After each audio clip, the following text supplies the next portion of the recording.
Welcome to EPG Pathshala. I am Dr. Mrinmoy Pramanik. I teach comparative Indian language and literature at the University of Calcutta.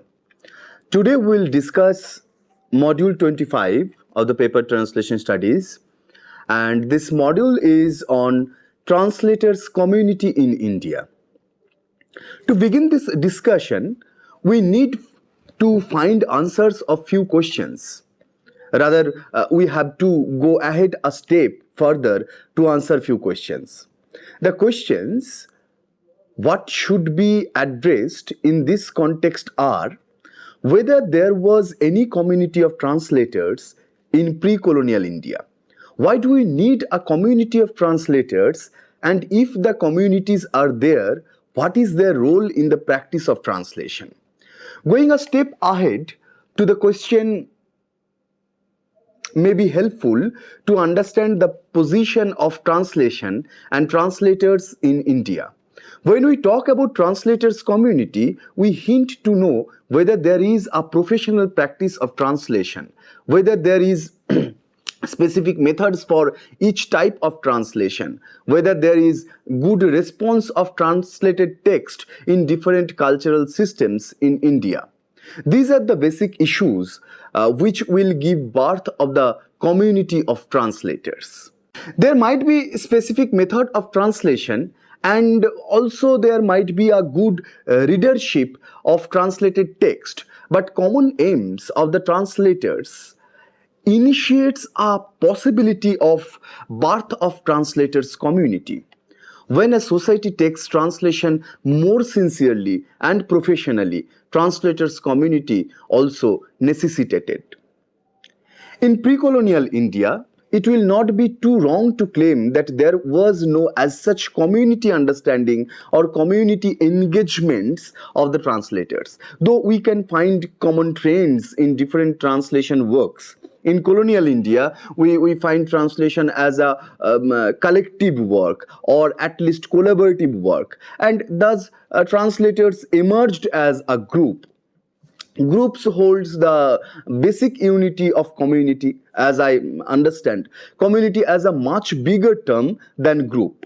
In independent India, translation is more systematically patronized by the state.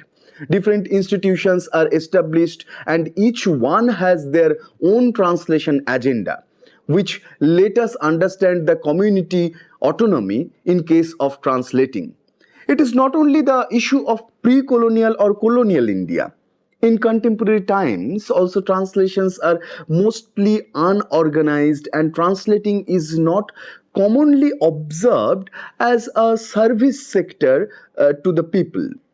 Translators community also can be understood from the political perspective. The struggle of translators as an organized entity for the betterment of work and their better survival interest also comes from one's identity as translator. Here basic question comes whether translation can be understood as professional job in India, or still it is voluntary, amateurish, and mere academic interest.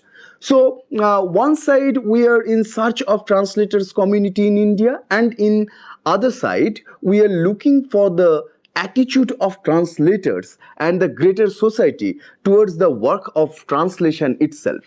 A sense and identity of being translator came among Indian translators mainly in the British colonial period, when translation was institutionalized and became integral part of administration to rule. This module talks about the history of community building among translators and the story of politics behind it.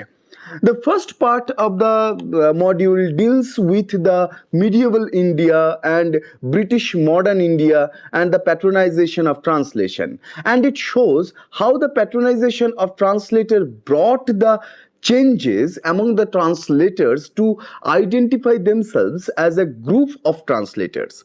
In the second part of the module, I argue, was there at all any sense of community among the translators who are there outside of British patronization? Then this module deals with the conflict between patronization and non-patronized translation and translators. In the third part of the module, I talk about the independent India and politics of nation building and imagination of the nation, one side, and conflict of translators patronized by the government of India and independent translators in other side. Here, this discussion focuses with different publication houses, little magazines, and communist movement and the situation of translation as a outcome of radical movements. In the conclusion, I will briefly talk about the contemporary situation of translators in India and conflicts of legacies and shows how the contemporary history depicts the translation as a more successful individual work than the group or community work in India. This is how the module shows the evolution of concept of translation and its public life in India. Now, let us talk about translator community in pre-colonial India, or rather, let us talk that whether there was any community feeling among the translators in pre-colonial India. The history of translation in India is more about patronization, rather a work of community initiative. We can trace the history of Indian culture of translation in its very beginning in 13th and 14th century AD. Translation was understood as a tool to serve different purposes, like translation and formation of bhasha, translation and religious identity, mythicization of local and localization of myth, moral education, plantation of self and plantation of text into a certain culture. With the translation of classic Sanskrit text of Pali, Prakrit and other Vedic text in medieval India, modern Indian languages and the history of modern Indian literature developed.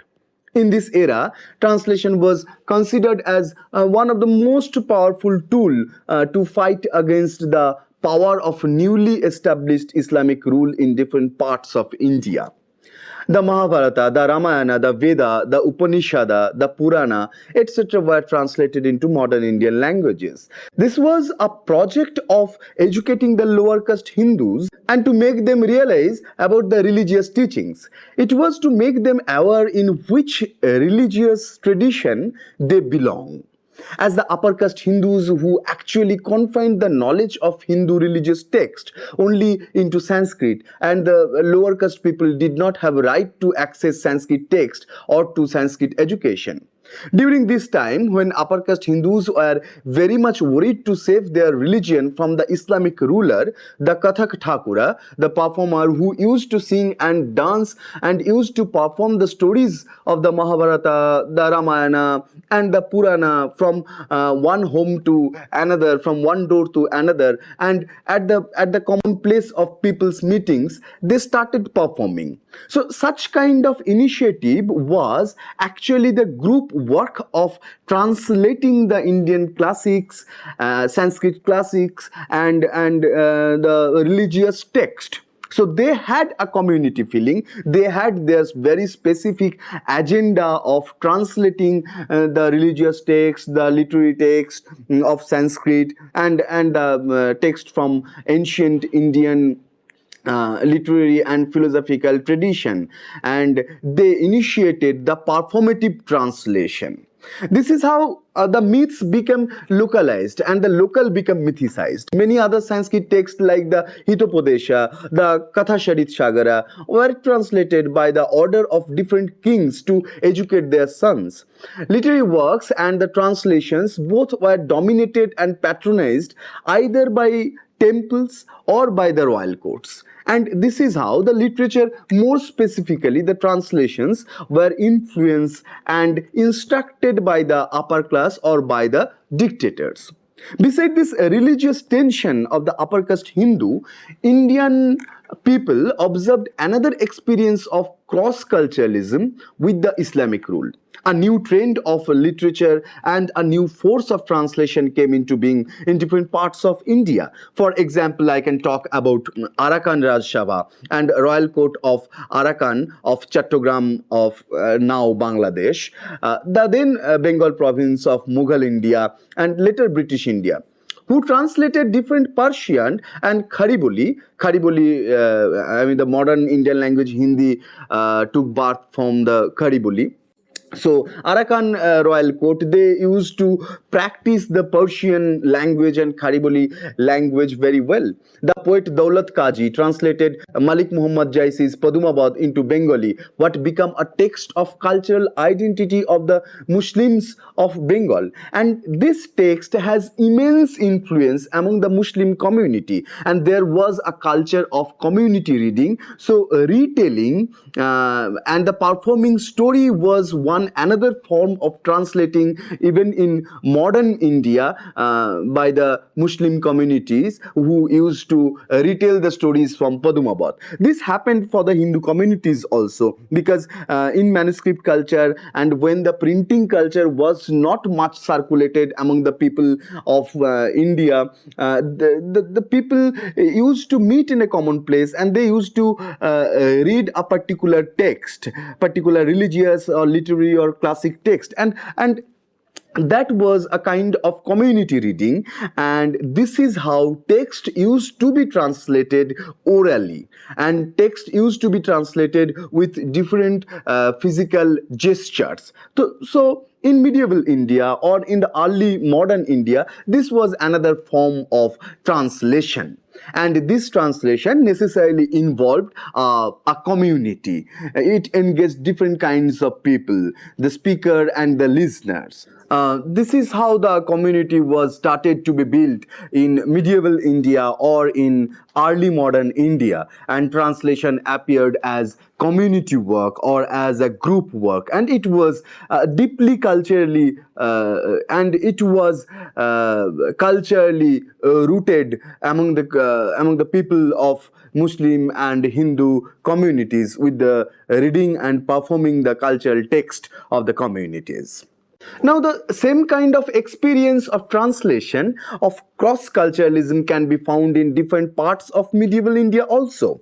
I would like to categorize this translation by the phrase plantation of self and plantation of text, as the translation of foreign text into a target language is a very work of plantation, and in this time it was very much necessary to the foreign rulers to know, to understand the taste of the soil of the land to rule, to appreciate, and to be appreciated. It is all about knowledge. Here in this medieval era, translators were very much affiliated either with the temple or by the royal courts, as I mentioned earlier. And the translators, as an unconscious community, used to work under the auspices of the kings or the religious gurus or leaders. So in medieval translation, we can find two kinds of community practice in case of translation. One side, there was the group of performer, there like Kathak Thakura, and there was community reading which had the community feeling, and in other side we can find translators who were patronized by the temples or by the royal courts, and they translated immense number of text from different languages. And I would like to see this practice of translation by the patronization of the royal court and temple as unconscious effect of community practice of translation. Now, the 16th, 17th, and 18th century of medieval India observed an immense power of thought among in the public sphere, that in Vaishnavism and the power of alternative religious thought which came with the Bhakti movement. During this time of movement, poets who are part of Vaishnavism and part of this Bhakti movement translates a different religious text of this alternative religious discourse. A new genre also was written and translated in this time, and that is hagiography. The Ramayana, the Mahabharata, two greatest epics of India also was translated in different Indian languages. The Vaishnavism, which was originated from Bengal and later spreaded in different parts of India, brought many poets together, and those poets engaged themselves as translator also. These translators belong to the community of Vaishnavism, and all of them can be identified under same umbrella of Vaishnavist philosophy. Hence, the translation done by them were also very much influenced by the philosophy of Vaishnavism. And here, when I am talking about Vaishnavism, I am talking about the Vaishnavism which was very much influenced by Chaitanya Deva. Otherwise, Vaishnavism also developed in South India in very early age, and it has immense influence on spreading Vaishnavism all over India, including Bengal. So, when I am telling ki Vaishnavism which is originated in Bengal, I am actually hinting the Vaishnavism which was promoted by Chaitanya Deva.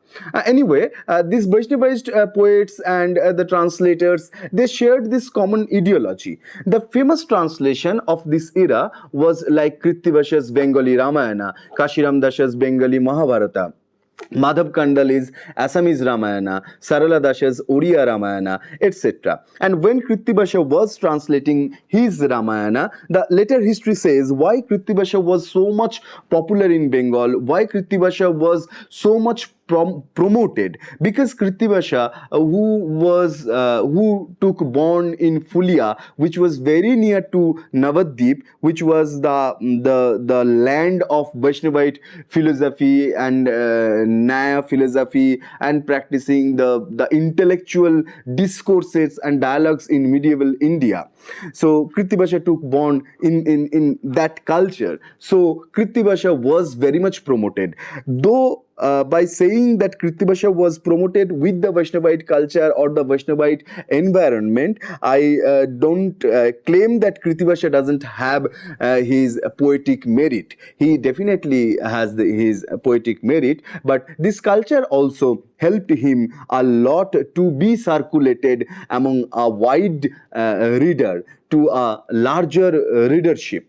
So this is how community worked behind translation. So when we are talking about the community's role in translation or translators community, it is not only always about the community who engaged itself with the work of translating, but it is also about the community what is playing a great role to promote, to circulate the translated text. And Krittivasa is one of the examples of such kind of practice. Now, let us discuss about the translators community in colonial India. Translation in the age of colonization was mainly about appropriating the Indian culture in the context of high civilization of the British or Europe, appropriating self with the monotheism of the colonized lord. One side, the British and the Orientalists were trying to know India. They established Sri Rampur Mission in 1800, Fort William College in 1801, Asiatic Society.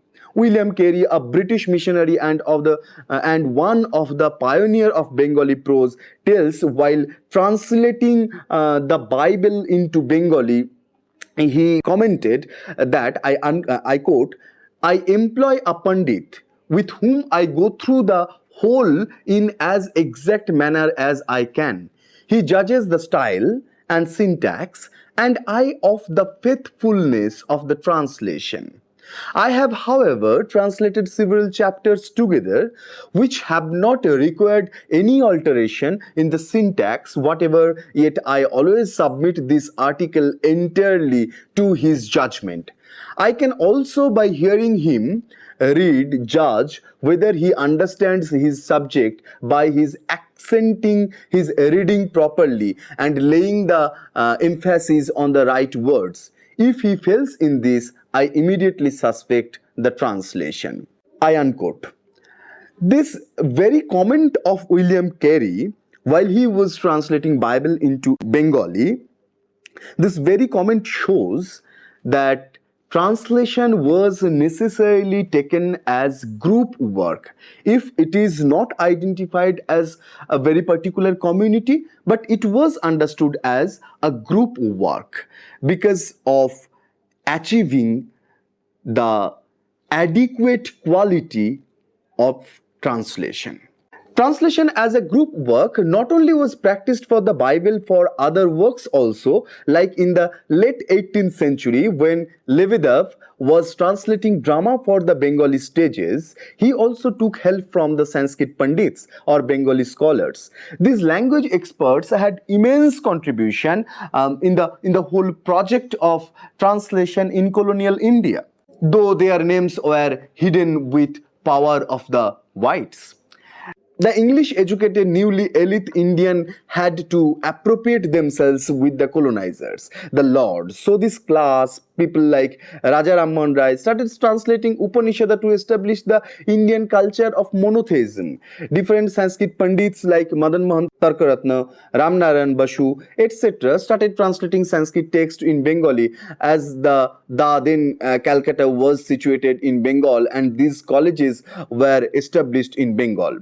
These translators were working under the supervision of British Orientalists and working in above mentioned colleges where the British officers were sent for vernacular education. British government establishes school book society from there. They translated many texts by the Indians with a clear political vision of what to teach and what not. School book society emerged as a prominent community of translators in British India. Beside this, there were many small translators society in around the Bottala, which a place of publishing and bookselling in northern Calcutta. This translator society used to translate different official documents of British government and different documents what people had need of in courts and in some other official works. Among different small societies, there were Samaj of the translators like Bangabhasha Anubadok Samaj in 19th century Calcutta.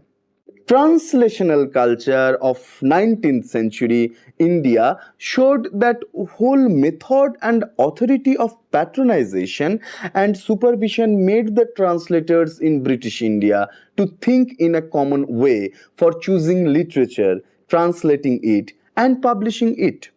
It means that the colonization as a process worked as bridge among the translators working in different areas and sectors in British India, which brought a community culture of common area, taste and method of text and translation. And this is how community works as invisible force and invisible bondage among the translators in colonial India.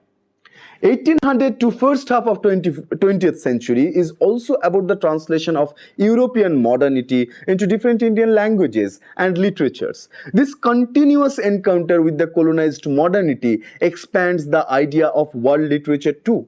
This age develops our idea of world literature with the continuous acceptance of British Europe and with the disavowal of it. Later on, since the end of second half of 19th century, our imagination of world literature expands towards other Asian countries and the Eastern European countries along with Russian literature, especially the literatures which were translated into different Indian languages from the translation center of Moscow. In the first half of 20th century, especially since 1920s, we can find many literary magazines were published and those magazines started publishing translation of different world literature among with British, German and French. But these initiatives of translating on behalf of little magazines were not as such community work, though each little magazine has their own own political agenda, own literary agenda and own sense of aesthetic. Somehow a feeling of little magazine community was there and they had chosen particular type of text, particular type of genre to translate. It means little magazine and the people involved with little magazine actually worked as group to choose the source text and to translate it and publish it through Little Magazine. So a kind of group understanding was there in the very initiative of Little Magazines in 20th century. Now let us discuss about the translators community in independent India. After independence in 1947, we find few distinct natures in the practice of translation. Translation one side became a more valuable tool for the nationalists to imagine the newly built nation and to build connectivity among the languages and cultures of India. So translation appeared a state-sponsored activity, initiative of Indian government like Sahitya Academy and Indian Academy of Letters and National Book Trust are similar kind of publishing industry which are dedicated to translate and publish book with a very nationalist agenda of imagining nation and building connectivity among Indian cultures. But not only about the project of state-sponsored nationalism, there are many private publishing houses who publishes the translation of different Indian literature beside their long practice of translating and publishing different world literature. So these private houses feel an urge to publish Indian literature, especially nowadays, as it is about a tiredness of cultural ignorance. I can talk especially about the cultural system of Bengali language, literature and publishing. After the late 90s, people who are attached with academics, publishing and with the Little Magazine movement felt that we know so less about each other. So we should have our knowledge of inside economy of literature. And we need more translation to more about us, to understand us better. Another side, translation appeared as a major tool for the radical activists who felt that the nation has need of an alternative political discourse beside or instead of nationalist discourse. Translation and imagination of a unity with the people of different oppressed classes of the world was conceived as a prime political agenda and perhaps a step ahead on the way to the freedom of the people. Radical political discourse conceives translation as only way to build world brotherhood and most important way to build culture of resistance and consciousness of it among the people. This is how translation contributes to build new identity of the mass. Organization like Indian People's Writers Association, Indian People's Theatre sincerely took part in this initiative. Beside this, there were or are many other private publishing houses with very small enterprise that publishes translation of this kind. This is only the dedication and commitment towards the radical political ideology which brings literature of this kind together irrespective of languages, nations, narrations and cultures. So this political discourse offers a different world literature in India, especially in case of Bengal, as I took different several examples from Bengal. So here also another mode of community feeling, rather invisible community feeling, worked behind the work of translation. The community, the people who were willing to gather the knowledge of people's literature, knowledge of people movement and translating it for their own people. So this is how ideology builds a community feeling among the publishers, among the readers, among the translators, and this is how invisible community worked in independent India or in India just before independence. Now, contemporary India and translator community. Beside Sahitya Academy and National Book Trust of India, there is another significant contribution of the Government of India through Central Institute of Indian Languages, that is National Translation Mission, which was introduced in 2005 to translate knowledge text in different Indian languages. For making a group of trained translators for this project, National Translation Mission offers 21 days extensive translation training course. This mission has particular objective and manual for the translators. This initiative is very much to build a trained community of the translators. There are also few more initiatives to make community of translators, like translation as a skill by the Center for Translation of Indian Literature by the Department of Comparative Literature, Jadavpur University. Now, there are many journals and quite a few private organizations of translators. There is Bhasha Bandhan that translates literature of revolution, movement, people's struggle, people's oppression, literature of conflicts, etc. And this Bhasha Bandhan is published in Bengali language from Bengal. So the readers who are having this course, you can easily relate or easily can find the similar kind of examples from your known languages, from your known cultures. And this is how the whole discourse of our discussion will be increased.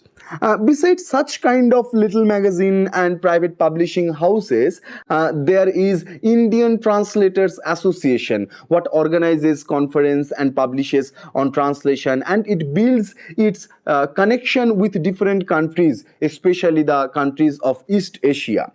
Indian Translators Association says Indian Translators Association seeks to unite the widespread translators and interpreters community of India at a common platform to address issues for betterment of the industry and take steps to ensure that its members provide services meeting professional standards of the industry. It continues to focus on upgradation of knowledge and capabilities of its members by organizing workshops, creating quality awareness, and following the code of professional conduct. Simultaneously, it constantly acts as an interface between government bodies and affiliates of the translation industry of India. I unquote. There is another prominent organization of publishing, Katha, that publishes translations of Indian literature into English. Katha says, Katha, a non-profit organization working with and in story and storytelling for 22 years now, has more than 300 published titles, including quality translations of fictions for adults and children, 21 Indian languages in the voices of over 600 writers and translators. And they wrote about their publication, I quote, on the other end of the creative spectrum is Katha publishing program that bolsters the reading initiative by producing books that create space for culturally distinctive literature and celebrate the glorious polyphonous multiplicity that is India. With every careful chosen and published title, quality has been the single major idea that drives Katha. We have constantly reinvented ourselves to stay focused on our mission, re-engineered our work to deliver the maximum impact. I unquote. Their slogan is translating stories, transforming lives. Their motto is to enhance the joy of reading for children and adults, thereby helping every child realize his or her full potential to combat social injustice and poverty through active story-based learning, quality education, and community action. And this is Community of Translator chooses their titles accordingly. Now, through our discussion, we can understand the conscious effort of community building or community as an idea came into the sphere of translation only in contemporary era. In pre-colonial time, in colonial time, or just before the independence, or after the independence in India, we can find that community as a sense, as a feeling, community as ideology is working behind the work of translation. The making of forum, making of association, making of organization for the translators is only recent phenomena, and these communities of translators in a recent age have been emerged to to to serve the nation, to serve the purpose of the government, to serve the purpose of the corporate sectors, and to provide them with quality translation, to have a particular manual and method. And this systematic approach towards the work of translation is a very recent phenomena. Now, if we think about methodology of translation, which is followed or proposed by the community or the organization, we can find that there is very less initiative in it. And the initiative, whatever has been taken, are very recent incidents like Katha, Indian Translator Association, etc., as I mentioned earlier. Sahitya Academy also organizes workshops on translation. Center for Translation of Indian Literatures, Department of Comparative Literature, Jadavpur University. The collaboration of Sahitya Academy has been training the students and scholars and translating and publishing different tribal literature and oral traditions since last 8 years. Here people are taught translating with the practices, and each trainee publishes with one of the most prestigious publishing house in India, that is called Sahitya Academy. This center till now has contributed a good number of translations of such books or such cultural texts which were not known or appreciated much in mainstream Indian culture, like the Lepcha folk tale and songs of northern part of the state West Bengal and Sikkim, missing folk tradition of the state of Meghalaya, Nepali literature from the Nepal and the northern part of West Bengal, folk tales and songs of Kokborok tribe from the state of Tripura, etc. are published by Sahitya Academy, and Center for Translation of Indian Literature, Jadavpur University also has immense to contribute in this project. And this is how community works and community practices the translation. Translation becomes a requirement in daily use of policy circulation, advertisement, government notices, corporate sectors, etc. So translation is appeared now as a professional work which needs particular skills. Many corporate sectors also appeared for supplying trained translators. There are many government-supported, accredited, non-government organization, private sectors for offering such jobs. One among those is Indian Languages Translation at Language Service Bureau. The site of the bureau says, Language Services Bureau provides high-quality professional Indian language translations. Assamese, Bengali, Gujarati, Hindi, Kannada, Malayalam, Marathi, Odia, Punjabi, Tamil, Telugu. Indian language into English translation and English into Indian languages translation. They do in Pune, India. If required, certified Indian language translation, Indian language into English translation and English into Indian language translation can be provided for official documents to be submitted to different government international authorities. Translation are undertaken by native language experts, linguists with in-depth study of the target language, which is their mother tongue, and of the specific domain of the document are chosen for each project. This organization undertakes technical, legal, commercial as well as scientific projects for Indian language translation. This is how professional community of the translators appear in the scenario. Now let us conclude our discussion.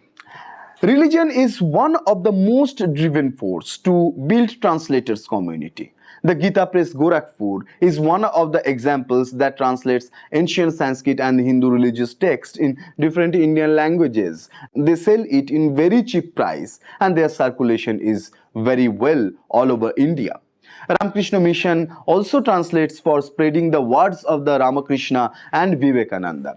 We have to remember the strong cause of formation of translator community in India also, that is religion or religious purpose. At the end, I would like to comment that in India, the popularity of translation or translated literature has been built with the translation of literature and by the individual initiatives of translating by the popular creative writers.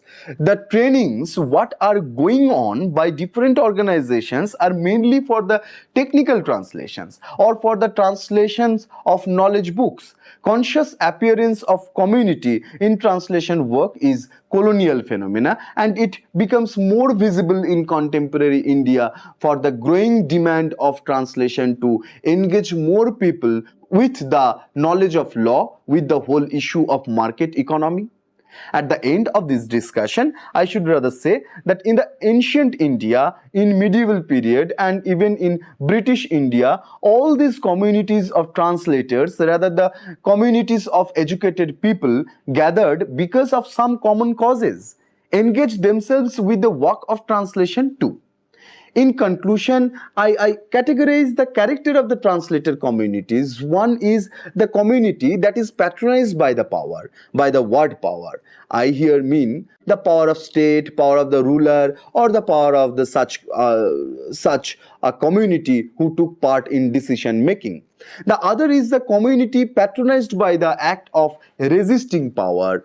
Power here is the state power, power of the colonizers, and the power of the imperial force, and nationalism as a powerful discourse. And the last one is the very recent phenomena of private and individual initiatives of building translators community for greater fraternity, for finding different methodologies of literary, legal, corporate, and machine translation.